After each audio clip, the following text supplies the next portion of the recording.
the chained specter of Athens.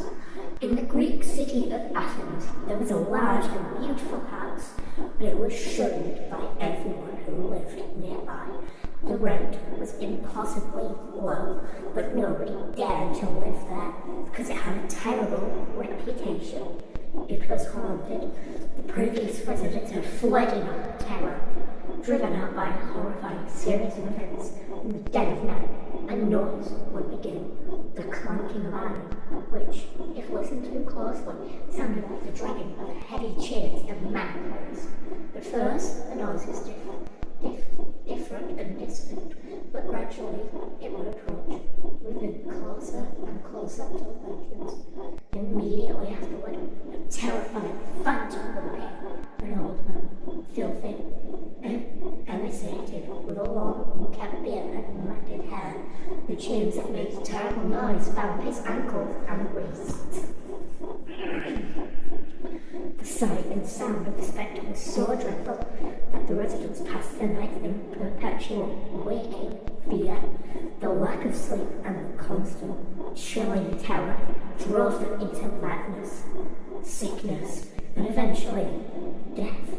Soon the house was abandoned, entirely left to the ghosts.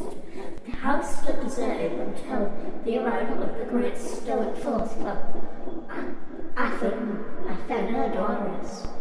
He was in need of lodging, and noticing the incredibly low price of the mansion, he inquired about it. The locals warned him of the terrifying ghost,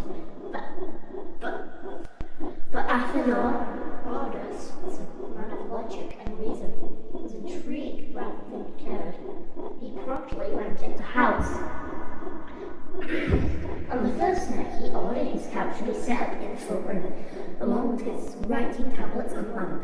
He was determined to face the spirit and solve the mystery. The early part of the night was silence, and Athens worked diligently on his writing, trying to distract his mind. But at length, the clanking of iron began, distant at first. It grew louder and closer, moving from the entryway towards the chamber. The noise reached the very door of his room. Finally, it sounded right over his head as he wrote. And Athens, with admirable stoic calm, did not look up. He tried to ignore the sound, closing his ears by concentrating fiercely on his book. The ghost, however, was not to be ignored. It stood before him, shaking its chains. And Athens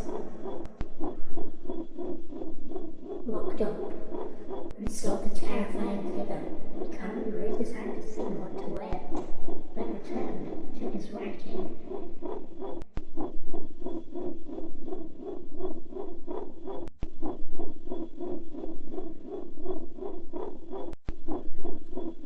The ghost became even more insistent. It rattled its chains right above the philosopher's head. Finally, Athens put down his pen, picked up his lamp, and rose to follow the ghost. The spirit, moving slowly, stalked along as if burdened by the chains, led the philosopher out into the courtyard of the house. Once it reached a specific spot, it suddenly vanished. And Athens was left alone, carefully marked, the exact spot where the spectre had disappeared, with a handful of leaves and grass. The next morning, magistrates and advisors told the spot to be dug up. When the ground was evacuated, they found exactly what the philosopher suspected: the skeleton of a man, his bones commingled and intertwined with heavy iron chains. The body had been buried down on the floor, improperly preventing the spirit from finding rest. The bones were collected, given a dignified public burial, and after the proper ceremonies, the ghost was finally appeased and haunted the house no more. This is a real story that was recorded by a major historical figure, filmed and was treated as a factual account of a haunting in the Roman world. Would you like to know about a different kind of Roman horror? Perhaps it would have